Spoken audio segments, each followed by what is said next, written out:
अस्सलाम वालेकुम। Let's start. पहले रिकॉर्डिंग नहीं हो रही थी, अब मैंने ऑन की। चलिए, I am obs gynae August 2023 exam में जो अपेयर होना चाह रहे हैं, तो उनके लिए है आज का ये ओरिएंटेशन सेशन। तो इसमें हम डिस्कस करेंगे कि आईएम का सिलेबस क्या है, आईएम के लिए बुक्स कौन सी पढ़नी है, कौन सी ऐसी चीज़ें हैं जो आपने नहीं करनी, कौन सी ऐसी चीज़ें हैं जो आपसे पहले पास कैंडिडेट नहीं किए तो वो पास हुए। इसके बाद में आपके जो फ्रीक्वेंट क्लास क्वेश्चन हैं वो मैं ले लूँगी। ठीक है, starting from this motivational quote कि आपने जिंदगी में सोल्यूशंस ढूंढने हैं, एक्सक्यूजेस नहीं ढूंढने। एक्सक्यूजेस से तो जिंदगी भरी पड़ी है, इससे कौन सा मसले हल होते हैं। ठीक है, तो इसी को आप अपने एग्जाम के साथ रिलेट करें। अगर आपके रिकॉल्स बुरे हैं तो स्टिल उनको नहीं छोड़ना आपने। उससे मैसेज लें कि इस किस्म के टॉपिक आपके एग्जाम में आए थे, और उससे क्रिएट करें 2 या 3 अदर स्टेटमेंट्स और ऑप्शंस या स्टेम्स, और फिर उन क्वेश्चंस को प्रैक्टिस करें, ताकि उसी तरह से मिलते जुलते अगर क्वेश्चंस आपके एग्जाम में आते हैं तो you will be able to solve them. छोड़ना नहीं है किसी भी ऐसे क्वेश्चन को कि ये तो पुअर है, how we will attempt it, तो आप उसको बैलेंस करके कर लें। सो आज के सेशन में सिलेबस के अलावा, पासिंग स्कोर के अलावा, मैं आपको ये बताऊंगी कि आपने पढ़ना कैसे है किसी भी गाइडलाइन को, and why it is important कि अब आपने पुरानी अब जो बुक्स हैं like EBM, teacher, D first, वो उनसे जांच लानी है, क्योंकि वो बुक्स अब काफी अच्छे से रिवाइज नहीं हुई। 2017 के बाद कोई कोई भी गाइडलाइन उनमें नहीं ऐड नहीं हुई, और 17 के बाद 15 गाइडलाइन दी गई है जीटीजी वाइज। तो फिर वो आप नहीं करेंगे तो आप पुरानी रेफरेंसेस के मुताबिक कीज जो है मार्क करेंगे तो आपका क्वेश्चन हो जाएगा खराब। ठीक है, सो अच्छा, मेड होम क्यों जरूरी है? मेड होम 5-6 ईयर्स से आईएमएम को कोच कर रहा है, काफी जो है एक्सपीरियंस्ड हो गया आईएमएम की कोचिंग में, और इसी वजह से आपने कैंडिडेट्स के देखे होंगे स्कोर्स भी। जस्ट एक मिनट।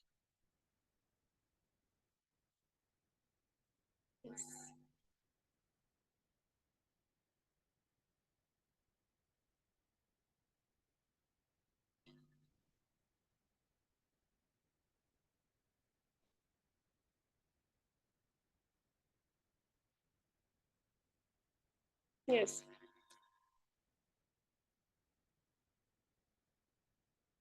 आपको स्क्रीन पे नजर आ रहा है अभी फैब 2022 एग्जाम के फीडबैक्स, और इसको शेयर करने का मकसद ये है when these can do, why not you.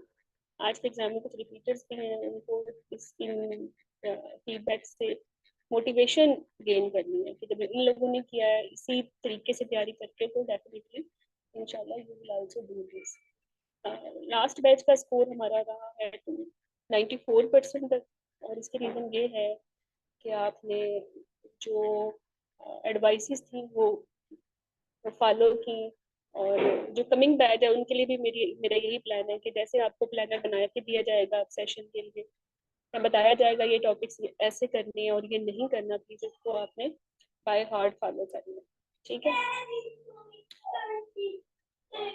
तो मैं थोड़ा क्विकली जा रही हूँ क्योंकि काफ़ी ज़्यादा फीडबैक्स हैं, तो फिर टाइम लग जाएगा, but you can read them later various social media platforms में, just to motivate you people.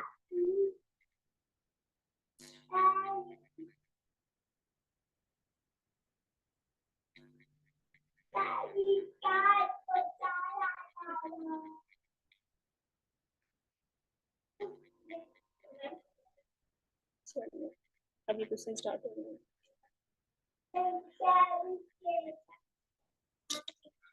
ठीक है, तो ये रीजन है कि why you should join made home. इतनी ज्यादा मैक्सिमम सक्सेस स्टोरीज आपको इसके अलावा कोई और प्लेटफॉर्म प्रोवाइड नहीं कर सकता, और यही वजह है कि एग्जाम ओरिएंटेड वे में टीचिंग के लिए मेड होम जो है काफी फेमस है। चलिए आगे चलते हैं। ओके, आईएमएम का सिलेबस और आईएमएम की बुक्स। अच्छा, ये 2 किताबें हैं, बुक्स की मैंने बात करनी है इसके बाद, लेकिन ये 2 बुक्स ये रिकॉल बुक्स हैं जो लेटेस्ट अपडेटेड है। एक है इनसाइट इनटू आईएमएम, इसमें आईएमएम के पास पेपर्स हैं, इसका ये 5th एडिशन जो अभी तक रिसेंट वन या लेटेस्ट वन है। और ये इंसाइट इनटू एमसीक्यूएस है, इसका ये फोर्थ एडिशन है। ठीक है, इन दोनों बुक्स में जो भी रिसेंट आईएमएम एमसीक्यूएस के पेपर हैं वो एडेड है। अच्छा, इसको करना कैसे है वो मैं आपको अभी बताती हूँ। तो आपका जो एग्जाम है वो सिंगल बेस्ट आंसर के फॉर्मेट पे होता है, शॉर्ट एसेज नहीं होते। ठीक है, दो पेपर होते हैं। पहले पेपर में 100 क्वेश्चन होते हैं, सेकंड पेपर में भी 100 क्वेश्चन होते हैं। डिस्ट्रीब्यूशन 70% और 30% के हिसाब से होती है। 70% ओप्स में से आते हैं क्वेश्चन सारे, और 30% आप में आपके गायनी के टॉपिक्स में से क्वेश्चन आते हैं। ठीक है, तो जो सोर्स है आपके आईएमएम के पेपर्स का, वो 60-70% हमेशा, आप खुद भी देख लें, आप जिन्होंने रिपीटेड उन्होंने एग्जाम दिया होगा, वो हमेशा पास पेपर्स ही होते हैं। ठीक है, लेकिन फिर भी पास पेपर्स करके आप बहुत सारे लोग पास नहीं होते। उसकी रीजन ये है कि क्वेश्चन लगता ऐसा ही है कि पास पेपर से आया, लेकिन उसमें एक या दो बजवर्ड ऐसे होते हैं जो डिफरेंट होते हैं। ठीक है, या एक दो ऑप्शंस ऐसी होती हैं जो कि जो आपने की थी उससे बेहतर होती है। तो इसलिए सिर्फ ब्लाइंडली रिकॉल्स को फॉलो करके, हालांकि 60-70% तक आता जरूर है, लेकिन फिर भी आप पास नहीं हो रहे, तो वजह यही है कि आपकी बैकग्राउंड थीरी जो है वो अब तो मार्क नहीं है। तो आपने थीरी भी अच्छी रखनी है, आपने इन पास पेपर्स को प्रैक्टिस करना है, ताकि आप जैसे अभी आपने फीडबैक्स देखे हैं तो फैब अगस्त में भी आप इसी किस्म की अपने लिए फीडबैक रख देंगे, डॉक्टर हिना हम पास हो गए इंशाल्लाह। अच्छा, तो अगेन सिलेबस में 200 सिंगल बेस्ट आंसर का पेपर होता है यूनिट का। ठीक है, पहले पेपर 1 में 100 होते हैं, फिर आपको ब्रेक मिलती है, उसके बाद फिर अगेन 100 सिंगल बेस्ट एंड का नेक्स्ट पेपर होता है। 70% ओब्स में से आता है, और ओब्स में से भी 70% लेबर से आते हैं, फीटल मेडिसिन से आते हैं, मेडिकल डिसऑर्डर से आते हैं। ठीक है, या कुछ अल्ट्रासाउंड से आ जाते हैं। और गायनी में ज्यादातर question basic gynae, general gynae से आते हैं, जैसे इनफर्टिलिटी, एचएनडी, इन्फेक्शन। ठीक है, बहुत कम क्वेश्चन प्री मेलिग्नेंट और यूरोगाइनी से आते हैं, बहुत कम, लेकिन हम फिर ठीक ये करते हैं, हम नहीं चाहते कि आपका एग्जाम किसी भी तरीके से जो है वो इन्फ्लुएंस है। ठीक है, बट ओब्स और जनरल गाइनी अगर आप अच्छे से कर लें तो आप आराम से 75% ले सकते हैं। वालेकुम सलाम सैरिश, कैसी हो? फाइनली ज्वाइन कर लिया तुमने? मैं अभी तुम्हें होस्ट बनाती हूँ। कैसी हो? अनम्यूट कर सकती हो खुद को? अस्सलाम वालेकुम डॉक्टर हीरा, क्या हाल है? मैं ठीक, शुक्र अल्लाह का। सॉरी मैं थोड़ी लेट हो गई। नहीं, हम तो अभी बस ऐसे ही पिछला फीडबैक ही देख रहे थे। अभी आईएमएम का जो पेपर आया है, 94% बता रही थी ना टोटल। जी जी, 94% है, सब शुक्र है। इंशाल्लाह मैं इनको भी हौसला देती हूँ कि ये लोग भी आराम से कर सकते हैं, अगर ये हमारे कोर्स के फॉर्मेट को और हमारे एडवाइसेस को, the way we use to solve the recalls, अगर उसको रिलीजियसली फॉलो करते हैं। ठीक है, तो बिल्कुल। और दूसरा ये डॉक्टर हीरा कि ये जो मोटिवेशनल फीडबैक्स जो है ना, उनका मकसद ही है कि मोटिवेशन देना है, होता है मैक्सिमम हमारा यही होता है, क्योंकि इंसान इन चीजों से फिर फर्दर मोटिवेट होता है ना, कि जब ये लोग पास कर सकते हैं तो फिर इंशाल्लाह ये लोग भी सारे पास कर सकते हैं, क्योंकि इस एग्जाम को पास करने के लिए तो मोटिवेशन चाहिए होती है, ट्रेनिंग के साथ बहुत मुश्किल होता है ना आईएमएम। तो इंशाल्लाह हो जाएगा पास सबका। इंशाल्लाह इंशाल्लाह सारिश, मैं इनको एग्जाम फॉर्मेट बता रही थी कि सेवेंटी जी परसेंट ओब्स आता है और गायनी 30% आता है। तो उसमें से भी labour, foetal medicine, medical disorder, ये इतने इंपॉर्टेंट टॉपिक्स हैं, अगर स्टूडेंट्स की इन पे ग्रिप नहीं है ना, बुरी तरह इनका एग्जाम जो है वो इम्पैक्ट हो सकता है ना। बिल्कुल डॉक्टर हीरा, इस दफा भी जो स्टूडेंट्स ने फीडबैक दिया कि लेबर और इन्फेक्शंस में से ज्यादा आया हुआ था, और वो जैसे हमने इनको बताया था, बार बार स्ट्रेस किया हुआ था कि ये तो बेसिकली बैकबोन है आईएमएम के एग्जाम की, लेबर इन्फेक्शंस एचएमबी टाइप। तो अल्हम्दुलिल्लाह फिर उसमें से आया हुआ भी था 70% एग्जाम। तो ये तो मेन टॉपिक्स है ना इनके। जो इनके मसले मसाइल वाले क्वेश्चन थे ना, वो मैंने सेशन के एंड पे रखे हैं। अल्लाह करे आप ठीक है। तब तक आप बिजी ना हो, आपके पेशेंट ना आए, तो वो भी आप देख लीजिएगा। जी जी, ठीक है और ठीक है। जो, क्योंकि ना आज के सेशन में मैंने एक दो रिपीटर्स को भी ऐड किया है, जो कॉन्स्टेंटली 1 या 2% से रह रहे थे, तो इनके लिए बड़ा फायदा हो जाएगा, और आप भी होंगे तो फिर और अच्छा लगेगा। हाँ, ठीक ये है। 2 to 3 स्टूडेंट हैं ऐसे जिनका ये इशू है, जो मतलब उनकी शायद सेकंड थर्ड अटेम्प्ट है। अच्छा सैरिश, मुझे ना लगता है कि जो बच्चा कॉन्स्टेंटली एक ही स्कोर को मेंटेन रखता है ना, देयर इज समथिंग, उसमें एक कांस्टेंट फैक्टर है, वो कॉन्स्टेंटली किसी न किसी हम्म। टॉपिक में वीक है, या तो लेबर जी में है या बिल्कुल कॉन्ट्रासेप्शन बिल्कुल। में, इन्फेक्शन में। और जब तक वो उस टॉपिक या वीक एरिया को नहीं टारगेट करेगा ना, वो उस स्कोर को इम्प्रूव नहीं कर सकता। नहीं कर सकेगा, हाँ। ऐसा मतलब हर किसी ने अपनी मैक्सिमम तैयारी की होती है, मतलब एग्जाम तो सब इसी सोच से जाते हैं कि पास करना है, लेकिन मतलब परसेंटेज से ये आइडिया हो जाता है ना कि अच्छा मेरा ये वीक पॉइंट था, next time I have to improve, क्योंकि एट द लास्ट ये एग्जाम पास हो जाता है। तो इस बात से बिल्कुल डिसहार्ट नहीं होना, बस अपने वीक पॉइंट्स को वो करना। और मैंने डॉक्टर हीरा देखे कि जो मोस्टली कितनी दफा हमने आपने भी देखा है कि जो क्रॉनिक रिपीटर्स होते हैं मोस्टली आईएमएम में, उनका एफसीपीएस मोस्ट ऑफ देम मतलब उनका फर्स्ट अटेम्प्ट पे पास हो जाता है। ये सॉरी पार्ट टू जो होता है ना, क्योंकि वो इतना वो पढ़ चुके होते हैं और उनको अपनी वीक पॉइंट्स पता चल चल चुके होते हैं, क्योंकि यही सारी बुक्स जो है वो फर्दर गाइडलाइंस तो सारी वही है जो इन्होंने पार्ट टू की थ्योरी में भी करनी है ना। हाँ, वैसे नेचर भी काफी काइंड है, आपको एक ही दफा रगड़ा लगता है, आईएमएम में लगता है या एफसीपीएस में लगता है, लेकिन लगता हाँ जरूर है। बिल्कुल लगता जरूर है। चले, मैं अब इनका टाइम ज्यादा नहीं लेती, बस जल्दी जल्दी आज इनको बता देती हूँ, क्योंकि लोगों ने अभी थ्योरी ज्वाइन करनी है तो उनको आइडिया ही नहीं है कि पेपर पढ़ना कहाँ से है और एग्जाम कैसा है, बुक्स क्या है। तो बच्चों, बिल्कुल डॉक्टर सतीश ने सही बताया है, ओब्स आपकी बैकबोन है, इसको बिल्कुल आपने जो है हल्का नहीं लेना। और इसमें जो स्टडी मटेरियल है ना, प्लीज टेंथ टीचर और रीडियम की जान छोड़ दो, ठीक है। लेबर नाइस से अच्छा हो ही नहीं सकता, आपके फरिश्तों को भी नहीं पता चलेगा पढ़ना कि लेबर में कब आपने कहना है सस्पेक्टेड प्रोलॉन्ग है फर्स्ट स्टेज या सेकंड स्टेज, और कब आपने क्या करना है अगर आपने नाइस गाइडलाइन नहीं पढ़ी, ठीक है। तो लेबर हम, और ये इंडक्शन, ये वी बैक, ये ब्रीच, ये सारा का सारा तबाही है अगर तुम लोग गाइडलाइन नहीं पढ़ते। वरना तुमने ब्रीच में फर्स्ट स्टेज में सबका एनबीडी करके आना है और सेकंड स्टेज में सबका सेक्शन करके आना है। तो गाइडलाइन से ही पढ़ोगे तो आप निकलोगे आगे। बुक्स आपकी जो भी थी आज से 3-4 साल पहले सभी पढ़ते थे, लेकिन तब वो लेटेस्ट थी, अब वो लेटेस्ट नहीं है, अब तो गाइडलाइन रिवाइज हो गई है। 2019 के अंदर पटन केयर कार्डिक इस्तेमाल हर पेशेंट की सबकी रिवाइज हो रही है। तो अभी आपने उसी उन्हीं गाइडलाइन को फॉलो करना है, जैसा कि हम आपको स्टडी मटेरियल देंगे या समरीज देंगे या जो हमारे लाइव सेशंस में कंटेंट होगा, ठीक है। हाँ, क्रॉनिक रिपीटर्स के लिए मैंने एंड पे बड़ी अच्छी स्लाइड्स रखी हैं, आपने कहीं नहीं जाना, स्टे विद अस, ठीक है। चले तो सिलेबस का बता दिया, सब्जेक्ट्स का बता दिया, सोर्सेज का बता दिया, ठीक है।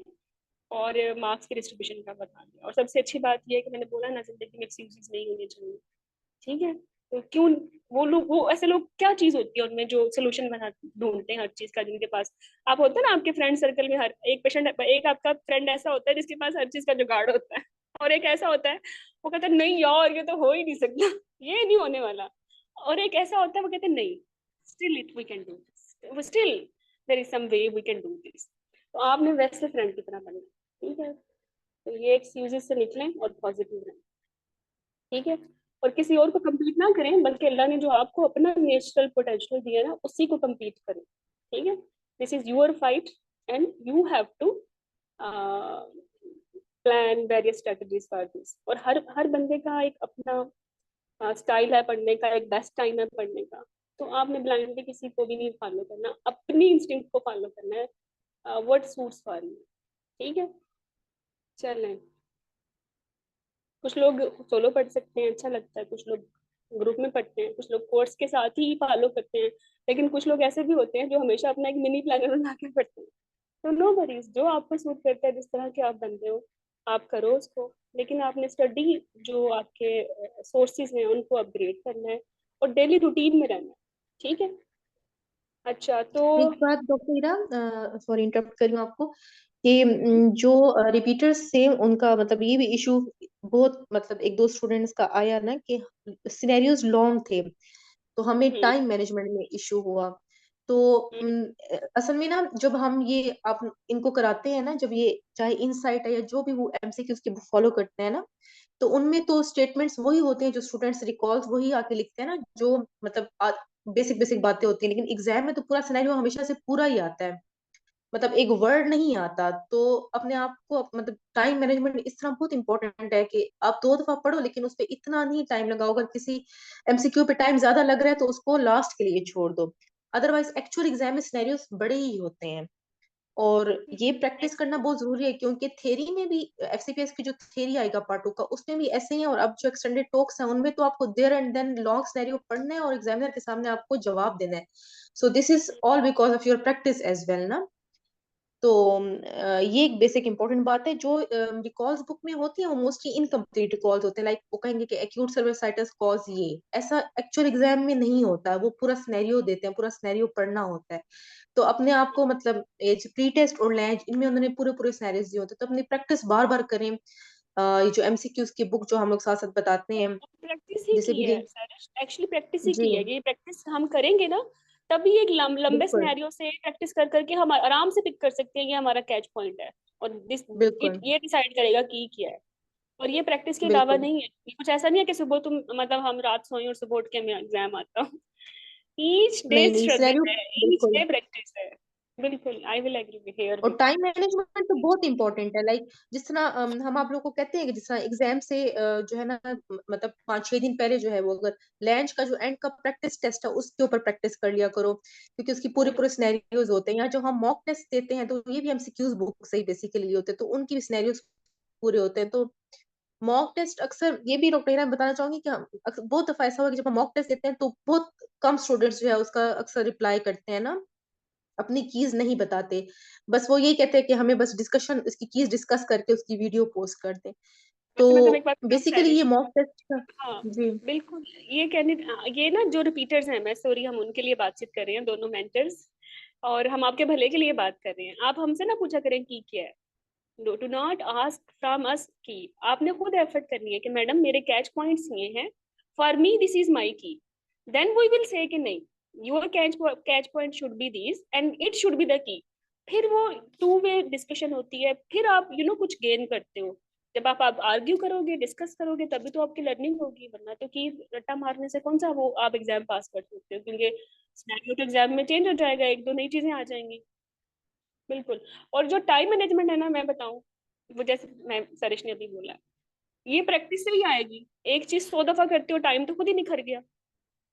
ठीक है, तो ये ईच डे की स्ट्रगल और प्रैक्टिस है। और स्पेसिफिकली अगर आपका एग्जाम रह गया ना, तो फिर तो आपको नींद नहीं आनी चाहिए। ठीक है, फिर तो आप लग जाओ इस एग्जाम के पीछे। इतना इसको प्रैक्टिस करो कि ऐसे निकले मलाई की तरह आईएमएम और एचसीपीएस, और डेफिनेटली निकलेगा। मैंने बोला है ना, इस एग्जाम में रगड़ा हर एक पे लगता है। किसी को आईएमएम में लगता है, किसी को एफसीपीएस में लगता है। जिसको आईएमएम और एफसीपीएस की थ्योरी में नहीं लगता ना, उसको फिर क्लिनिकल में जरूर लगता है। और जिसको लगता है ना रगड़ा, वही अच्छा क्लिनिकल डॉक्टर है।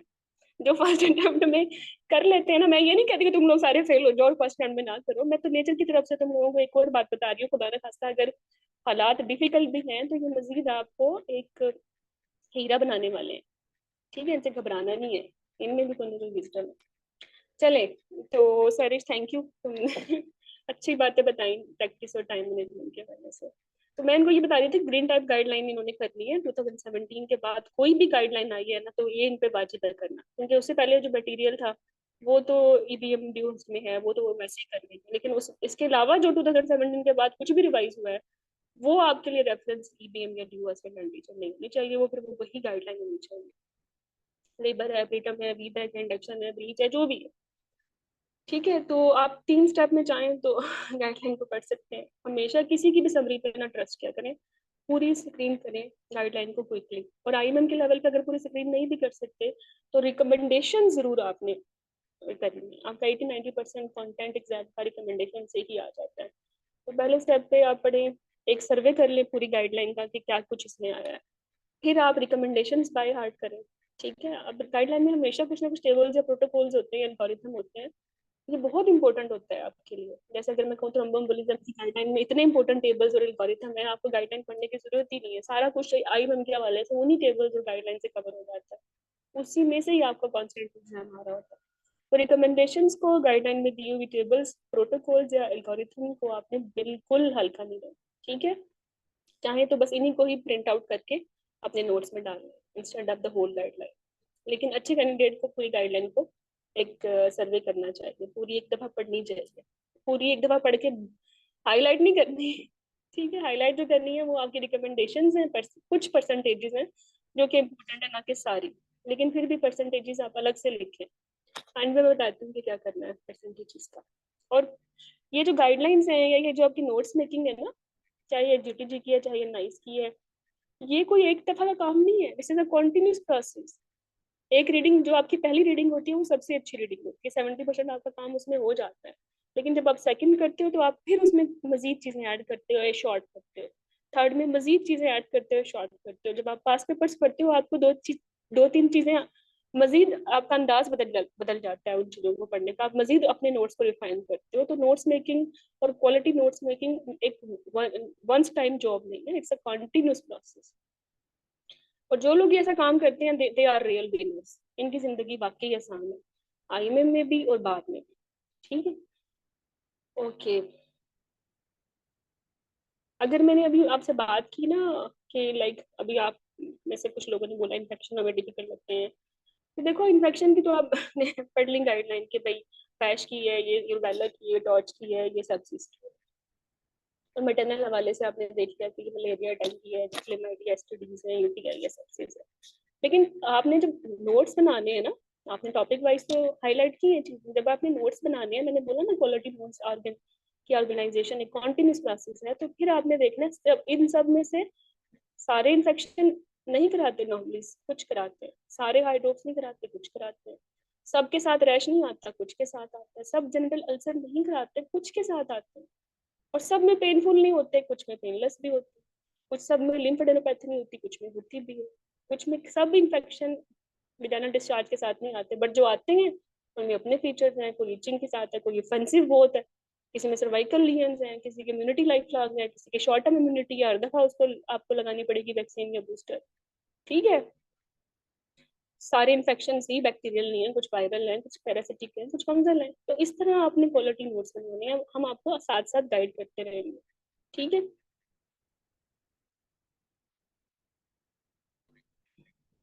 ओके।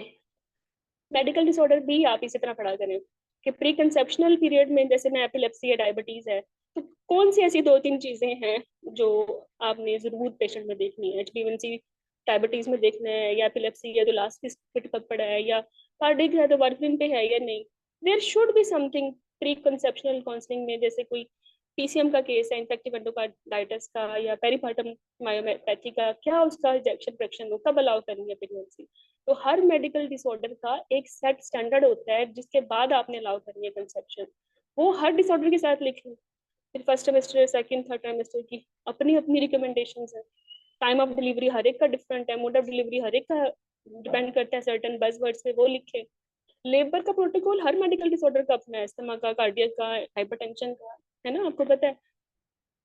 हर एक का एनेस्थीसिया डिफरेंट है, किसी में जी है, किसी में एपिड्यूरल है। ठीक है, फिर हर एक में ब्रेस्ट फीडिंग अलाउ नहीं होती, कुछ ड्रग्स ऐसी हैं जो ब्रेस्ट फीडिंग में मसला करती हैं, कुछ एंटी डिप्रेसेंट्स हैं जो लैक्टेशन में देते हैं, बस फीडिंग में नहीं देते। आपके अभी एग्जाम में भी काफी मसले मसाइल हुए, जिन लोगों ने इन चीजों को बहुत नहीं किया। हर कॉन्ट्रासेप्शन हर मेडिकल डिसऑर्डर के लिए नहीं है, क्योंकि मैं क्राइटेरिया या eligibility criteria various medical disorder में डिफरेंट है, किसी में 1 है, किसी में वो 4 है। ठीक है, हर डिसऑर्डर में रिकरेंस नहीं है, जैसे ओब्सकोली की 50% रिकरेंस है, प्रीक्लेम्शिया की रिकरेंस है ना, डायबिटीज की रिकरेंस है, गेस्टेशनल डायबिटीज की। तो ये सब चीजें आपने लिखनी है, ये इस तरह के नोट्स बनाए थे कि आप एक दफा एक ही पेज में पूरा टॉपिक आपका ऐसे क्रिस्टल क्लियर हो जाए, और किसी भी तरीके से उस पर कोई क्वेश्चन आता है, कैच पॉइंट आपने पहले मेंशन की है। तो मैंने अभी जिन कैंडिडेट से बात की, एक तो ये मुझे मसला पेश आया कि किसी को इन्फेक्शन बुरा लग रहा है, किसी को मेडिकल डिसऑर्डर, किसी को कॉन्ट्रासेप्शन। तो आपके लिए यही एडवाइस है कि अपने स्टडी सोर्सेज एक तो अपग्रेड करें और अपनी नोट्स मेकिंग पे थोड़ा फोकस करें। ठीक है, जो नोट्स मेकिंग हम आपसे करवाना चाहते हैं वैसे करेंगे तो ही आपकी जिंदगी आसान है।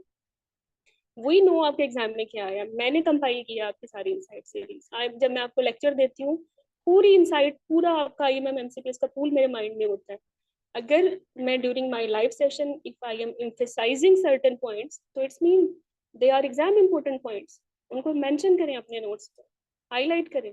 आप रिकॉल्स के लिए हाईलाइट कलर ही डिफरेंट कर दें, ग्रीन कर दें, बाकी हर चीज आप येलो यूज करें। ठीक है, तो इस तरह से आप मेडिकल डिसऑर्डर से बंद कर सकते हैं। सेम आप किसी भी मॉड्यूल को पढ़ें, उसमें कुछ ना कुछ है। ऑन्कोलॉजी में आप हर एक की प्री मैलिग्नेंट फेज नहीं है, वैसे वैसे हर एक की है, सिर्फ ओवरी की नहीं है। और ब्रेस्ट की नहीं है, बाकी सबकी है, ठीक है। लेकिन जिनकी है उनमें किसकी वैक्सीनेशन कर सकते हैं, किस क्या वो प्री मेलिंग कंडीशंस को डायग्नोस्टिक क्राइटेरिया क्या क्या उनकी प्रेजेंटेशन है। एक हर कैंसर का अपना एक स्पेसिफिक सिम्टम है। हर जैसे सर्वाइकल कैंसर है, डिस्चार्ज पीसीबी दोनों में होता है, लेकिन PCB is very important part this. बल्बल कैंसर है, उसमें इचिंग भी होती है और पेन भी है और टीएमपी भी है, but itching is very important. तो ये आपके कैच पॉइंट्स होते हैं। इसी तरह आप अपने कैंसर करें कि हर कैंसर की प्री मेलिग्नेंट फेज है, आपके एग्जाम में प्री मेलिग्नेंट फेजेज भी आती है। मेलिग्नेंट फेजेज में मैक्सिमम मैंने देखा स्टेज या पूछ लेते हैं, वो भी सर्विक्स या एंडोमेट्रियम की, कभी कभार ओवरी की, वल्वा वजाइना ब्रेस्ट में कमी जाते हैं। लेकिन ब्रेस्ट की बिनाइन कंडीशन आती है, फाइब्रोइडोमास और इस फैचर डिजीज एक्सेट्रा है। मैं जब हम करेंगे उनको तो मैं आपको गाइड करूंगी कि इसको भी हाई क्वालिटी नोट्स हम बना सकते हैं। और फिर आपको वो पूरी की पूरी गाइडलाइन नहीं रिवाइज करने की जरूरत, एंड पे पूरा टॉपिक एक पेज पे ही होना चाहिए। और जिंदगी आसान है, ठीक है। तो अभी जिनसे मेरी अभी बिफोर सेशन जब गॉसिप्स चल रही थी, तो कैंडिडेट्स कह रहे थे कि स्कोर जो है इम्प्रूव नहीं होता, तो मैंने बोला कांस्टेंट फैक्टर है, उसको ढूंढें, उसको आइडेंटिफाई करें। कुछ को लगा कि उन्होंने टेम्परेचर पढ़ी, फिर मैंने बोला कि स्टडी सोर्सेज को प्रेडिक्ट करें। एक कैंडिडेट कुछ या एक या दो तो ना गए, काफी ज्यादा ऐसे भी हैं जिनको रिवीजन मुश्किल लगती है। जब तक रिवीजन अच्छी नहीं है ना, तब तक आप एग्जाम में रिप्रोड्यूस नहीं कर सकते अपनी इंफॉर्मेशन। तो अच्छी रिवीजन के लिए काम रिवीजन टाइम पे नहीं होता, अब होगा। If you are appearing in August exam, तो now today today before your exam 3 months या 4 मंथ्स, ये वो हाई टाइम है कि आपने अच्छी रिवीजन के लिए अच्छे काम करने हैं, और वो हैं आपके अच्छे नोट्स। नोट्स इतने खूबसूरत हो, उनको पढ़ने को दिन चले वो उल्टी सीधी टेढ़ी मेढ़ी लाइनें ना हो, आप बाद में खुद ही ना पहचान सको। और वो हाई क्वालिटी हो, पूरी की पूरी चीज हाईलाइट कर दी, टॉपिक हाईलाइट कर दिया और छाप दिया, तो वो कहाँ के नोट्स है। There should be some catch points ना, जैसे मैं आपको बता रही हूँ। अगर आप ऐसा करेंगे तो भी तभी आप रिवाइज कर सकेंगे। एग्जाम से 2 दिन पहले पूरा आपका सिलेबस रिवाइज करना आप कर ही नहीं सकते, नहीं कर सकते। आप वही रिवाइज कर सकते हैं जो आपने स्क्रीन करके शॉर्ट किया है। जिसने स्क्रीन करके शॉर्ट नहीं किया वो क्या रिवाइज करेगा, वो तो पेज टू पेज पढ़ता रहेगा, कोई चीज नहीं आपके माइंड में रिपीट होने वाली। ठीक है, स्ट्रेस भी साथ में होती है फिर। तो if you want to improve your score, if you want to be successful in first attempt, तो मैं आपको 3 एडवाइसेस कह रही हूँ। क्वालिटी स्टडी करें, number of revision does not matter. आप 10 रिवीजन कर लें, आप उसी तरीके से पढ़े जा रहे हो ब्लाइंडली, प्लेन, कोई ट्विस्ट नहीं है, कोई कैच पॉइंट नहीं है, उससे बेहतर है एक अच्छी रीडिंग कर लें, क्वालिटी रीडिंग कर लें, ताकि आप आंसर करने के लायक हो। दूसरा, अपने स्टडी सोर्सेज को अपग्रेड करें, ठीक है। और तीसरा, रूटीन में रहें। ऐसा नहीं है 6 दिन के बाद पढ़ा 10 10 घंटे तो बस हो गया। अगर आप 6 घंटे पढ़ते हैं, रोज 1 घंटा पढ़ते हैं और अपने क्वालिटी टाइम का 1 घंटा पढ़ते हैं, दैट मैटर्स। ठीक है, ओके। बाकी टिप्स चलती रहेंगी, लेकिन जैसे आपने डायबिटीज पढ़नी है, तो आपके एंड पे डायबिटीज का सिर्फ एक एक पेज होना चाहिए समरी के नाम पे, 5 पेज नहीं होने चाहिए, फिर वो नोट्स ही नहीं है। ठीक है, तो इस ऐसे कर लें, जब भी नोट्स बनाएं सबसे पहले फिगर्स लिखें जो इंपॉर्टेंट है, हर किस्म का उल्टा सीधा परसेंटेज नहीं डालना। और परसेंटेजेस ज्यादातर लेबर में से ही आती हैं। तो if you are preparing for IMM, तो अगर आपने परसेंटेजेस करनी भी हैं बड़ा नैरो डाउन करके, तो फिर आप लेबर की करेंगे कि पीपीएच है, की रिकरेंस कितनी है, पीएचएच की रिकरेंस कितनी है, किसमें मोर्टेलिटीज है, किसमें फेलियर रेट है इंडक्शन का, क्या सक्सेस रेट है। बस यही सब चीजें जो हम आपको करवाते रहेंगे।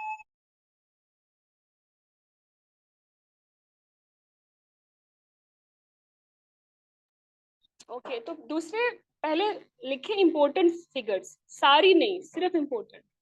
फिर लिखे रिकमेंडेशंस, बाय हार्ट करने हैं। फिर निकाल लें उस गाइडलाइन में, या आपने किसी बुक से पढ़ा है, चाहे वो ईबीएम एड्यूहर्स, उसमें कोई टेबल या समरी या बुलेट पॉइंट्स हैं, वो कट पेस्ट करके लगा लें अगर नहीं लिख सकते। ठीक है, और फिर उसके बाद 2 पेजेस छोड़ दें इंपॉर्टेंट पॉइंट्स लिखने के लिए, रिकॉल हाईलाइट करने के लिए, रेडी टू यूज, आपके नोट्स बन गए हैं। नहीं, डीमोरल नहीं होना, मैंने बोला है ना, this is your fight. Barrier बने ना, एक अच्छा वॉरियर तो नहीं डरता। अब वो महमूद गजनवी ने भी 17 दफा हारा था, फिर भी वो लगा रहा ना, जीत गया finally. No no no, do not quit. Do ना, अब तो वापसी का रास्ता ही नहीं है। वो सही किया ना उसने, शायद में यूपी था वो अपनी हारी हुई, और नहीं अपनी वो, जिसने देखा ना मेरी फौज थोड़ी सी अ, डर गई है इतने ज्यादा अ, सिपाहियों को देख के, दुश्मन के, तो उसने उनकी कश्तियां ही जला दी। पीछे जाने का रास्ता ही नहीं था, फिर वो लड़े। नो नो, अपने आप को तुम लोग ऑप्शन देते हो ना, ये तुम सबसे बुरा करते हो, अपने आप को ऑप्शन ही नहीं देनी। You are bound to pass this exam in August by any mean. कोई ऑप्शन ही नहीं है। कोई ऑप्शन ही नहीं है। ठीक है। मेरी ना नीस का पेपर था, पार्ट 1 का, एमआरसीजी का। मेरी अभी मालटा की डेथ हुई है, अल्लाह उनको जन्नत नसीब करे। हम सब परेशान थे, उनकी अटैचमेंट भी अम्मी से बहुत ज्यादा थी। तो पढ़ना छोड़ दिया उसने।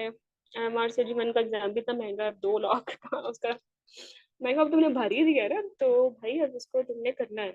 एग्जाम से 10 दिन पहले कहती है तो इसको रिफंड करा देती हूँ। मैंने कहा नो नो, इफ तुम you will give your self this option refund की, तो तुम फिर रिफंड ही कराती हो, डोंट डू दिस। 10 दिन है, उठाओ पास पेपर्स, बैठो मेरे साथ। मैं भी एमआरसीजी में मेंटोर कर रही थी। ऐसे मुझे सुनती नहीं है, पर मैंने उसको, हाँ बैठो तुम तो। और मैंने कहा तुम ये पास पेपर्स करो, उससे रेट्रोग्रेड जाके जितने सिलेबस थ्योरी पढ़नी पड़ती है, सिर्फ वही थ्योरी पढ़ो तुम। और तुमने ये नहीं छोड़ना ट्रैक। और तुमने अपने आपको ऑप्शन ही नहीं देनी कि तुम ये रिफंड कराओगे। और तुम इसको इस ऑप्शन को तो निकालो माइंड से। Believe me, I am witness of her struggle. In 10 days she scored 91%। तो बस आपने आपको ऑप्शन नहीं देनी आपने। और एग्जाम फोकस्ड ओरिएंटेड तरीका हमेशा ही होता है, हमेशा हर एग्जाम में ही होता है। और तुम लोगों के लिए भी है। अब तुम लोग मुझे आप बोलोगे तो मैं तुम्हें गाइडलाइन पढ़ा रही हूँ, वो एक तबका ऐसा भी आएगा जो एग्जाम से महीना पहले मुझे कहेगा मैडम अब क्या करूँ, अब तो कुछ नहीं पढ़ा, तो फिर मैं उसको अलग एडवाइस दूंगी। ठीक है।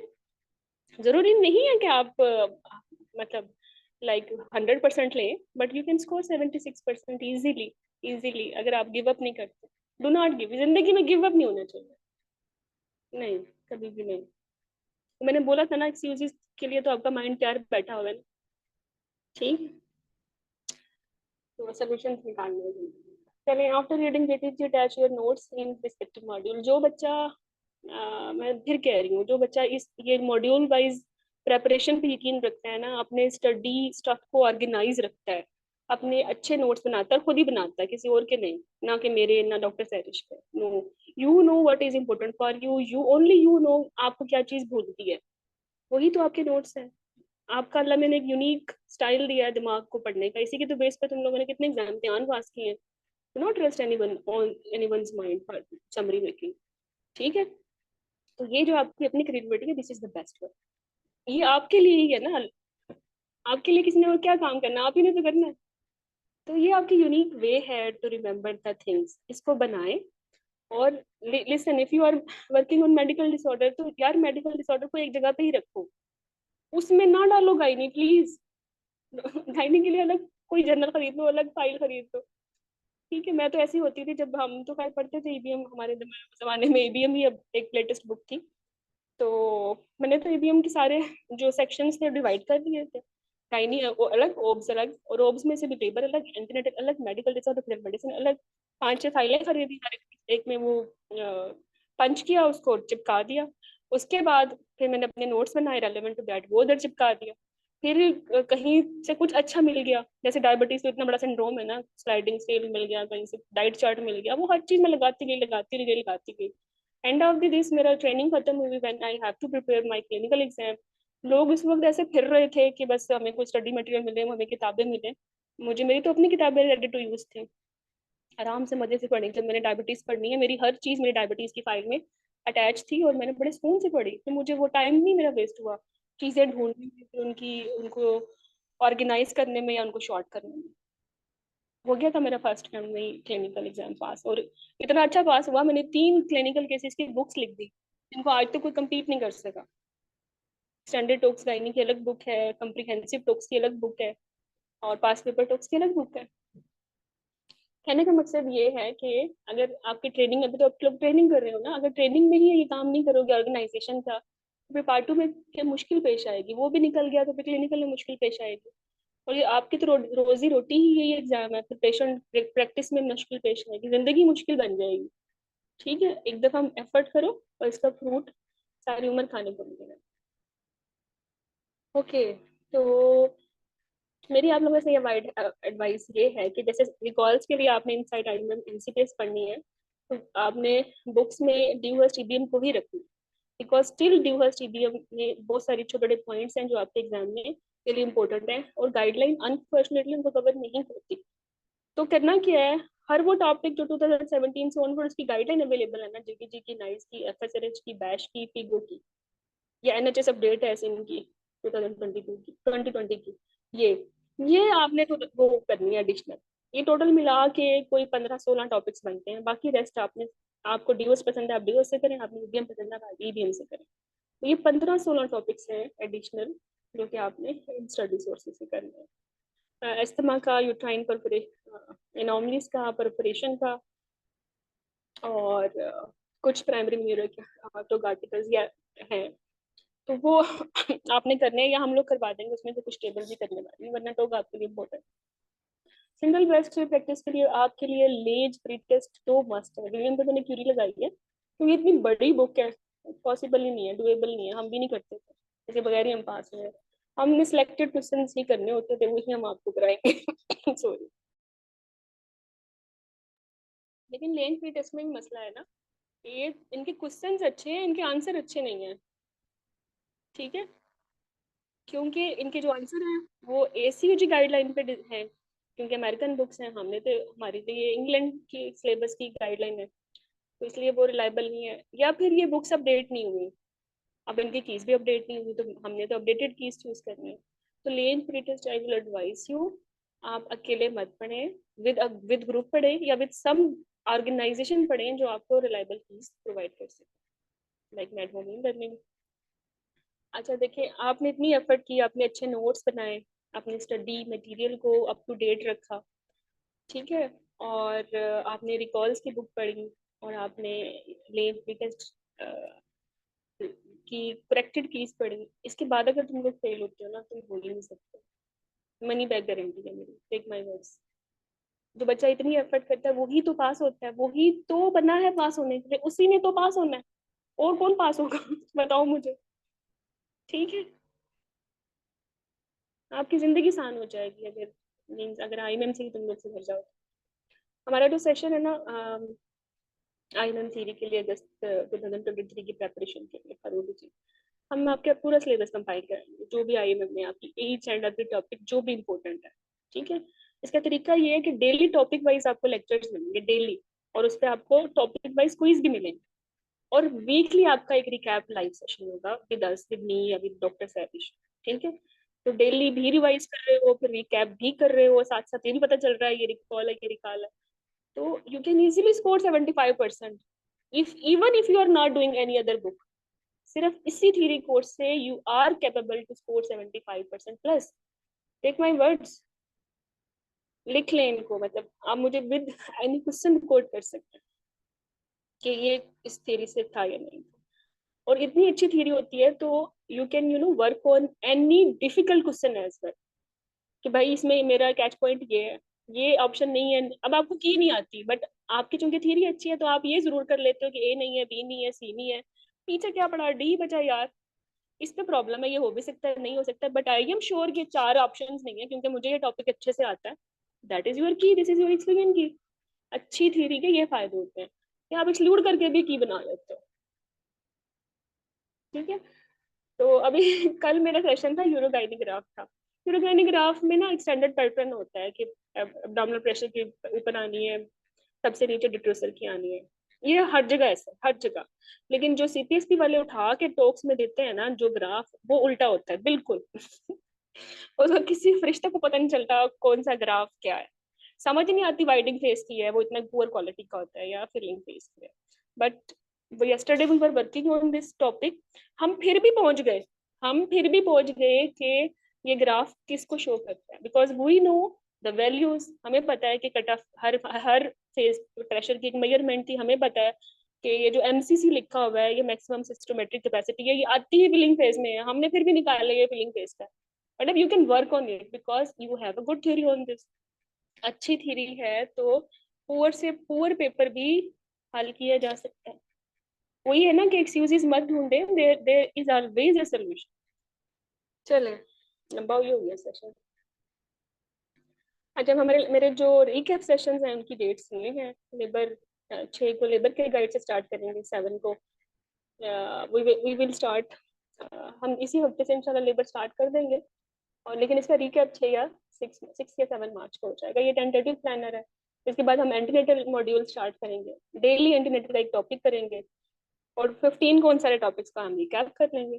ठीक है, इसी तरह टॉर्च हम करेंगे। इसके अलावा टॉर्च में मैंने जिका भी डाला क्योंकि जिका भी नॉर्मली आता है, साथ में सेप्सिस। तो ये टॉपिक्स हम 15 से 22 तक डेली करेंगे, और 22 को जाके सॉरी हम इसका रिकैप कर लेंगे। इसके करने के बाद हम टीआई यूटीआई स्टार्ट कर लेंगे 22 को, इसका रिकैप कर लेंगे। इसके बाद हम HIV, हैप और मलेरिया, टीबी, डेंगू करना शुरू कर देंगे। डेली टॉपिक वाइज आपको recorded according to the latest guideline with lectures easy to understand in my voice note मिलते रहेंगे, और टॉपिक वाइज पेजेस मिलते रहेंगे। लेकिन फिर भी आप लोगों की क्यूरीज होती हैं, होनी भी चाहिए एक एक्टिव माइंड की। वो 5 को आप लाइव देखेंगे, विल डिस्कस देम, और एग्जाम इंपोर्टेंट पॉइंट्स 12 स्लाइड्स के थ्रू गो थ्रू कर लेंगे। और सेम पर मेडिकल डिसऑर्डर सेशन इसके 2 रखे हैं, क्योंकि मेडिकल डिसऑर्डर भी ज्यादा है। डायबिटीज एनीमिया ही पूरा टाइम ले जाती है, तो फिर एपिलेप्सी, कार्डियक, अस्थमा, जॉन्डस, ये सब चीजें। रिपीटल मेडिसिन पे एक दिन एनॉमलीज आयु जो कर लेंगे सर, 20 सेशन में सारे prenatal screening and diagnostic test कर लेंगे, बस हो गया। इसी तरह जनरल गाइनी में ब्रामोटाइन फीडिंग, हेड लो, फाइब्राइड, हाइपरप्लेजिया, ये सब कर लेंगे। फिर इनफर्टिलिटी एक दिन में कर लेंगे, प्राइमरी, सेकेंडरी में, एडवांस में। और प्री मेडिकल कंडीशन जो भी सिन, बिन, मोलर, शोलर है सारी, वो 24 को हो जाएंगी, और यूरोगाइनी आपका 31 को जाएगा। तो ये विद इन 3 मंथ्स आपका बहुत ही अच्छे तरीके से जो है through recorded and live session आपका पूरी थ्योरी आपकी जो है कवर हो जाएगी। इसमें आपको ये डेफिनेटली पता चलेगा कि ये टॉपिक, ये पॉइंट, ये चीज रिकॉल हुई है, हालांकि आप पढ़ नहीं रहे, बिकॉज जिसने रिकॉल बनाए हैं वो आपको पढ़ा रहा है, उसके माइंड में सब चीजें फिट है। तो ये कितना आपके लिए ब्लेसिंग है कि when you are listening diabetes related जितनी क्वेश्चंस हैं आपको मिल जाएंगे, nobody can tell you at. वो तो आपको सिर्फ डायबिटीज पढ़ा के ही फारिग हो सकता है। दे कांट टेल यू कि इसमें से आया क्या था 2015 में, 16 में, 17 में, 18 में, 19 में, 22 में, 21 में, और अभी रिसेंटली अभी एमसीक्यूएस में। तो ये आपको बड़ा फायदा होता है हेड होम के प्लेटफॉर्म से। ओके, जो मेरे मॉड्यूल्स हैं वो मैंने थोड़े डिफरेंट बनाए हैं, लेकिन जो कॉलेज के मॉड्यूल्स हैं वो 14 है। तो इनमें ना उलझा करें, एंड ऑफ दिस डे मैं आपको ये सारे के सारे मॉड्यूल्स आपके कवर हो ही जाते हैं, नो वरीज। कॉलेज ने 14 बनाए हैं, हम 7 मॉड्यूल्स या एक में हम कवर। जैसे टीचिंग है, teaching is not that much important, ये टॉक्स में हम करवाते हैं। जैसे सब फर्टिलिटी है, सेक्सुअल रिप्रोडक्टिव हेल्थ है, तो सब फर्टिलिटी अलग मॉड्यूल मैंने कराया है, बट जनरल गाइनी में आपकी ये कॉन्ट्रासेप्शन सारी आ जाएगी। ठीक है, अर्ली टॉपिक आ जाएगा। ठीक है, जैसे लेबर और डिलीवरी अलग मॉड्यूल है, बट लेबर में मैं डिलीवरी कंप्लीट करवा दूंगी आपको। तो नंबर ऑफ, ये किसी ने क्यूरी पूछी थी, मैं इसलिए एक्सप्लेन कर रही हूँ। अच्छा, मैंने अभी एमआरसी 2 का भी एक गाइड ग्रुप स्टार्ट कराया, उसके लिए मैंने जो लेटेस्ट स्टडी मटेरियल था वो ऑर्गेनाइज्ड मॉड्यूल में अपलोड किया है। आप लोगों को फिर वो आर्टिकल्स या वो गाइडलाइन ओरिजिनल मिलती नहीं है, इसलिए दैट ये बिल्कुल एक गाइड ग्रुप है। तो आप लोग भी चाहेंगे तो मैं आप लोगों को इनकी एक्सेस दे दूंगी, तो आपको खबारी नहीं होगी ढूंढने में। ओके, बाकी रिपीटर्स का प्लान है, आ जाए रिपीटर्स। अभी जो फ्रेश कैंडिडेट्स हैं उनको कोई मसला है? रिजवाना, यस, चले, you people can unmute yourself.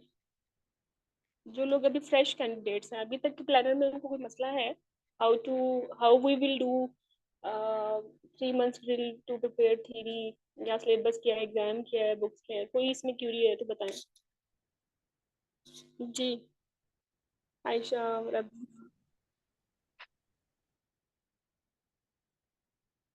Rizwana, any Curie? या I have explained everything? Ma'am मैं पूछना चाह रही हूँ कि मैं थ्योरी कोर्स भी ज्वाइन किया था, और मतलब थ्योरी कोर्स के लिए दोबारा से ज्वाइन करें, या जो उसमें नोट्स भी बनाए थे? Definitely, no definitely join. जो बच्चे खुद से कर सकते हैं वो करें, लेकिन जो रह गए हैं ना वो खुद से प्लीज मत करें, क्योंकि इतनी डिप्रेशन होती है अकेले करने में। You need constant motivation, you need a team work. ठीक है, आप अकेले बिल्कुल ना रहें। Do not leave your self alone. I can understand this is difficult time for you people. Momentum break हो जाएगा, मोटिवेशन ब्रेक हो जाएगी, और फिर जो चीजें ग्रुप में चल रही होती हैं, विद प्लानर चल रही होती हैं, आप में ना एक जिंदगी रहती है उसमें करने की, कि सब कर रहे हैं मैंने भी करना है। और आप, और बच्चे क्वेश्चन पूछते हैं, आप आपके दिमाग में भी अभी ना हो, लेकिन वो किसी ने पूछ लिया तो आपकी क्यूरी भी साथ क्लियर होगी। बिल्कुल नहीं, मैं आप लोगों को ये बिल्कुल खुदकुशी की इजाजत नहीं दूंगी कि अकेले रहें। हाँ, मैं आप लोगों को कंसेशन जरूर दूंगी, because you people have joined us previously. अब यू रीज्वाइनिंग में आप लोगों को हम डिस्काउंट है, नो वरीज। ठीक है बट मैम। अकेले नहीं करना, क्योंकि मैम इतनी ये एफर्ट्स। कब से दोबारा हो रहा है थ्योरी कोर्स? 5 मार्च से स्टार्ट हो रहा है। अच्छा ठीक है, ठीक। 5 मार्च से आपके ग्रुप्स बन जाएंगे, और 6 को में आपसे लेबर का सेशन होगा लाइव। ठीक है, ठीक है मैम। और लेबर के जितने भी आपके क्वेश्चंस थे ना, वो भी हम कर लेंगे अभी जो एग्जाम में आए थे, जो आपको लंबे लंबे सिनेरियोस लग रहे थे। ठीक है, ठीक है मैम। चले रिपीटर्स के लिए।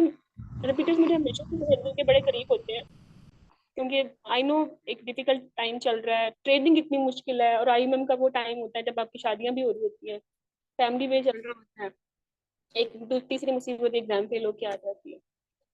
मैं नहीं चाहती कि आप कहीं से भी कमजोर पड़ो। ठीक है, डू नॉट क्विट। अच्छा, तो खैर ये पेपर है मेरा, अभी आज के सेशन में पेपर कराने का मूड नहीं है, करवाऊंगी जरूर। हम्म।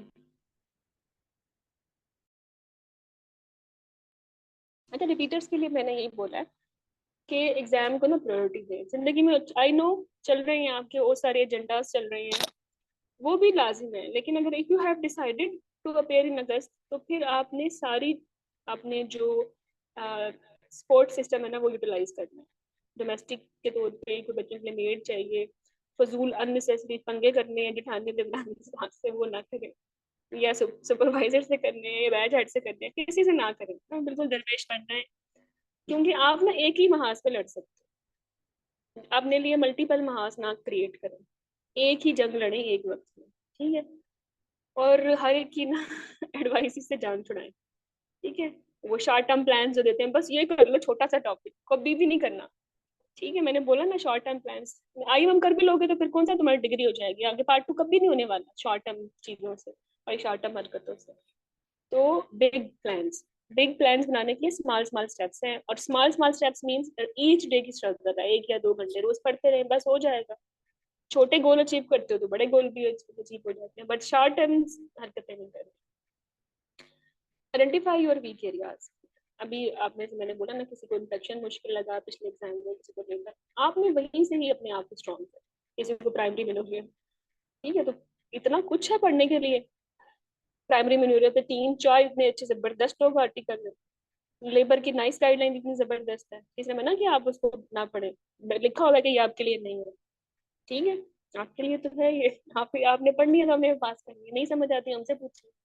ठीक है, सॉल्व करें, ओपन करें अपनी रिकॉल्स बुक, और जितने भी लेबर के क्वेश्चन हैं उनको डिफरेंट कलर से हाईलाइट करके एक ही दफा बैठ के गो थ्रू कर ले, की नहीं समझ आती है डिस्कस विद अस। ठीक है, जो बस आपको चीज मुश्किल लगी है ना पिछले एग्जाम में, आपने उस पे पहले वर्क करना है। ये नहीं कि ए टू जी दोबारा से बुक उठा के पढ़ना शुरू कर दिया फिर वही स्कोर आएगा। प्लेन स्टार्ट नहीं करना, जो मुश्किल है, जो आपको तंग करता है, उसी को इम्प्रूव करें। अच्छा, जो रिपीटर्स हैं, अगर वो चाहें तो रिट्रोग्रेड स्टडी प्लान बना सकते हैं, मतलब पहले रिकॉल्स कर लें, रिकॉल के साथ थ्योरी को दोबारा से देखें, क्योंकि फिर जब आप एक आपको प्रॉब्लम बेस्ड लर्निंग वे में पढ़ते हो, प्रॉब्लम सर पे पड़ती है, तो फिर दिमाग डिफरेंट तरीके से सोचता है। ठीक है, मे भी इंस्ट्रूमेंटल डिलीवरी आप प्लेन पढ़े तो आपको समझ में आएगी 0 पे क्या करना है, -1 पे क्या करना है, +1 पे क्या करना है। बट रिकॉल्स के थ्रू जाएंगे तो वो चीजें फ्रिक्वेंटली आगमेंट होंगी, और वैसे एग्जाम आएगा, आपने खुद अच्छे तरीके से पढ़ा होगा, आपको बिल्कुल काफी दफा आपकी प्रैक्टिस हो जाएगी, +3 पे क्या लगना है, +2 पे क्या लगना है, कौन सा कोर्स है, लाइकिंग लगेगा नहीं लगेगा, ये इसका एब्सोल्यूट कॉन्ट्राइंडिकेशन, इसको दफा करोगे तो गई गई गई गई। और यू कैन प्रैक्टिस कर करके इतने तुम लोग क्विक हो जाओगे, तुम शक्ल देख के इस क्वेश्चन के निकाल लोगे वर्ड। 60 एक मिनट, हाँ 60 सेकेंड्स होते हैं ना, 1 या 2 मिनट होते हैं एक क्वेश्चन के लिए, तुम लोगों ने 30 सेकंड में उसको सॉल्व कर लिया। तुम्हें पता है जब लोग हम क्लिनिकल एग्जाम में प्रैक्टिस करते हैं, हम जनरल फिजिकल एग्जामिनेशन से स्टार्ट करना, ठीक है? तो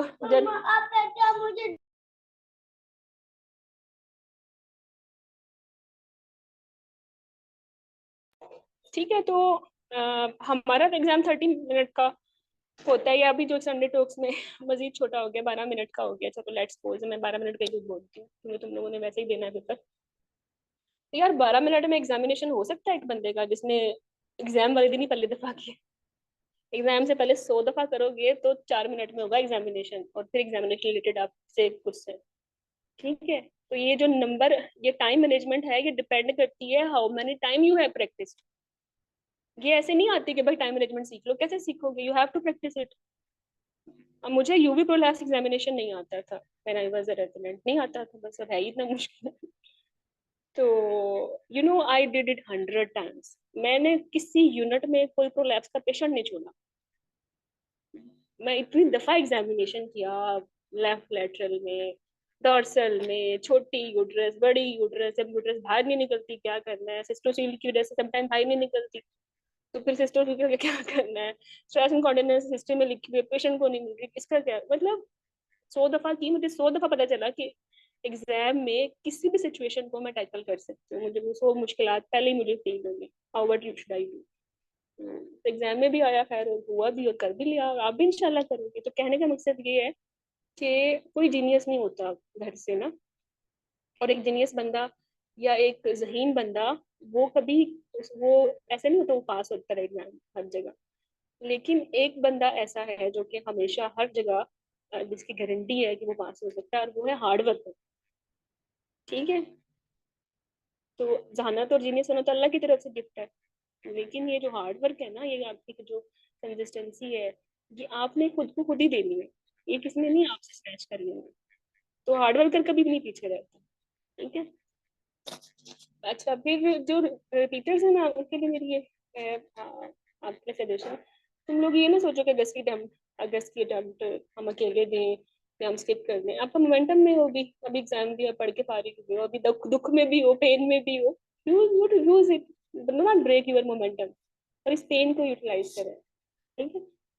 मेरी एफसीक्यूज के सेशन में पिछली दफा मैंने, एक कैंडिडेट ने मुझे बोला कि भाई मैं तो जो है रह गई, और उसकी काफी डिफिकल्ट स्टोरी थी, स्ट्रगलिंग लाइफ थी। तो आई जस्ट टॉस कर, मैंने उसको वैसे मजाक में बोल दिया कि तुम्हें नींद कैसे आ जाती है। उसने कहा मैंने इस वर्ड को ना मैडम बड़े दिल से लिया। यस, मैं कैसे सो रही हूँ, मैं फेल हो गई हूँ, मैं कैसे सो सकती हूँ, मतलब ये मेरी ईगो के लिए एक बात है। And she work so hard after this, so hard after this, और उसने जो हार्ड टाइम फिर मुझे दिया क्यूरीज डाल डाल के और पास हो गई, और बहुत अच्छा मुझे लगा, और इतने कॉन्सेप्ट्स उसके इतने क्रिस्टल क्लियर हो गए। बस आपके लिए वो एक मोमेंट था, आपने वो, आपको वो, तो आपने उसको यूटिलाइज किया। तो बस रिपीटर्स को भी मैं ये कह रही हूँ कि आप इस चीज को अपनी ईगो का मसला लें। आपने जिंदगी में आप कभी फेल नहीं हुई, अब अगर फेल हो गई हो तो बाय। ठीक है? हिट हार्डर हो दिस एग्जाम।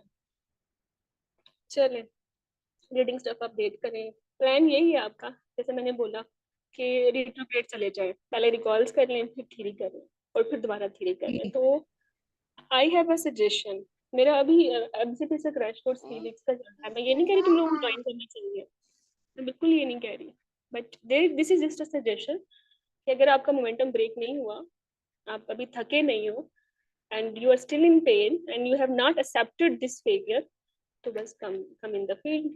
ठीक है? Let's fight again. तो आप एमसीपीएस का पूल 3 वीक्स में विद नहीं कर सकते। ठीक है? और ये जो आपकी रिवीजन होगी ना, ये नहीं है रिवीजन, ये आपका नया विजन है, रिवीजन है चीजों को देखने का। इसी को ऑन करना है, इसी मोड को ऑन करना है। ठीक है? और इसके बाद फिर ये तो आपका चलेगा ही, आपने डुअल एफर्ट करनी है, आप रह जो गए हो। ठीक है? आप साथ में रिकॉर्ड्स भी करेंगे, और साथ में आप अब इस आईएमएम का थ्योरी कोर्स भी लें। ठीक है? तो डेफिनेटली आप बहुत सीखोगे, आईएमएम तो निकलेगा ही ना, आगे भी बहुत पेपर निकलेंगे। Okay. So if you want to join us, this is our number. You can contact through this number. 5th March से we will start our IMM preparation. और जो कैंडिडेट्स चाहते हैं एमसीपीएस को फेरी कॉल्स करना तो वो अभी कांटेक्ट कर सकते हैं, वो कल से स्टार्ट है। दूसरी बात ये कि मैंने बोला था ना कि ये वाली बुक्स हैं आपकी, हाँ ये 2 बुक्स हैं रिकॉर्ड्स की, तो इसमें से पहली वाली आपकी आईएमएम के पास पेपर्स की, दूसरी एमसीपीएस के पेपर्स की। आईएमएम का ही पुल करके थ्री करके आप पास हो सकते हो, लेकिन जितना गुड़ उतना मीठा, अगर आपका एग्जाम रह गया है तो आपने एमसीपीएस भी करनी है जरूर। आपके लेबर इंफेक्शन इतने अच्छे निकलेंगे एमसीपीएस के क्वेश्चंस करके, सवाल ही नहीं पॉसिबल पैदा होता कि तुम लोगों को टाइम मैनेजमेंट कभी दिखा दो। ठीक है, any other question now you can ask, और फिर मैं सेशन क्लोज करती हूँ। यस